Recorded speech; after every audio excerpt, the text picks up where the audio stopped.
கனடாவில் அண்மை காலமாக அதிகரித்து வரும் கப்பம் கோரல் சம்பவங்கள் தொடர்பாக 35 பேரை அந்த நாட்டிலிருந்து வெளியேற்றியுள்ளதாக கனடா எல்லை பாதுகாப்பு முகவர் நிறுவனம் அதிகாரப்பூர்வமாக அறிவித்துள்ளது. கடந்த மார்ச் 12, 2026 நிலவரப்படி கனடா எல்லை பாதுகாப்பு முகவர் நிறுவனம் இது தொடர்பாக 372 குடிவரவு விசாரணைகளை தொடங்கியுள்ளது.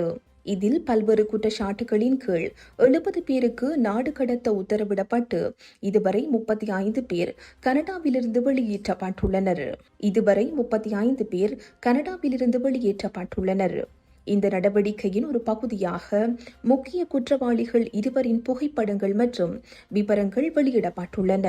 அஷ்தீப் சிங் 2022 மாணவர் விசா மூலம் கனடா வந்த இவர் கடந்த நவம்பர் 2025 கைது செய்யப்பட்டார்.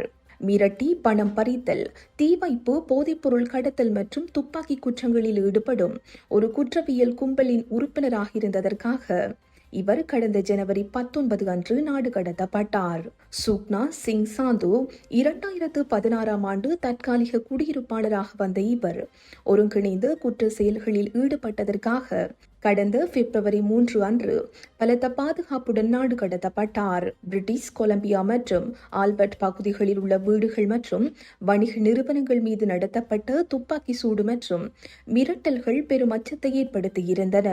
குறிப்பாக தெற்காசிய சமூகத்தை சேர்ந்தவர்களே இந்த மிரட்டல்களுக்கு முக்கிய இலக்காக இருந்துள்ளனர்.